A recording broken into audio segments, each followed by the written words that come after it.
test pilot does flight testing on new aircraft, on techniques and equipment on older aircraft, but looking at new ideas.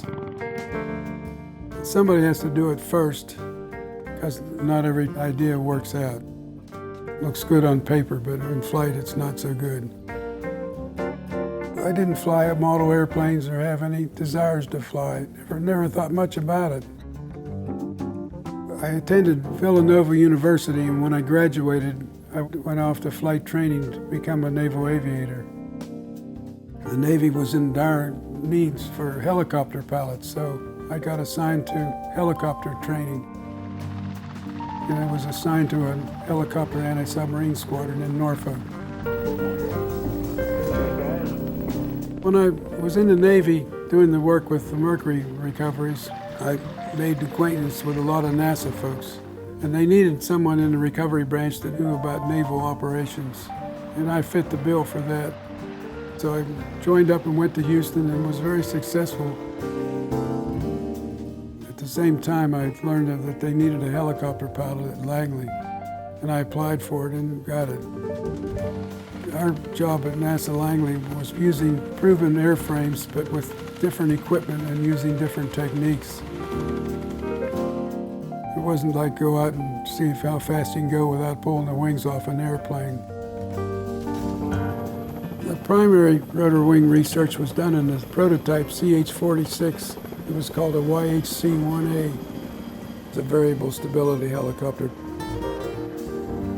And they rigged the helicopter so that one seat in the pilot's compartment was not hooked up to the helicopter controls, but it was hooked up to a state-of-the-art analog computer in the back, and the two engineers would plug wires in that and change the controls to make the helicopter fly differently than it normally would. And the research pilot would sit over there and really fly by wire. We became the first helicopter to make the world's first fully automatic, hands-off approach, descent, hover, and landing. All the stuff that went into that report, I'm sure, was used profusely to design autopilots for helicopters. Everything we did was a team effort. I built this gantry. The idea was to research landing on the moon, which has 5/6 the gravity of Earth. And they had a gimbal arrangement where they had a modified Bell helicopter cockpit. So we would configure the controls for that particular test. They would haul it up to the top and release it, and the pilot would fly it down. We got it tuned up to where it would fly like the real one. And then we had the astronauts come up, and they all practiced on that.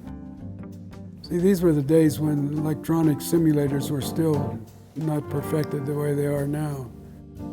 So we proposed to Boeing to buy this prototype 737. It was the first 37 that flew, and it was of no value to Boeing at that time because they had done all the research on it, so it was sitting out on the ramp idle.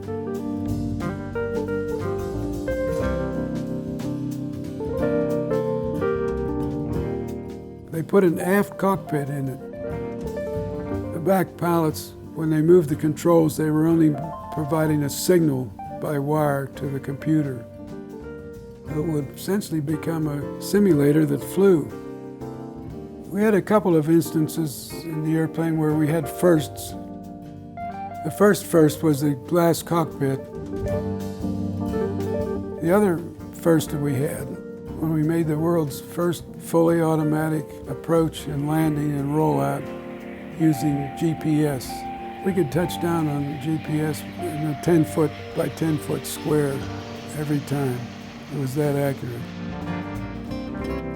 We did some important research on runway conditions, snow, ice, and sleet.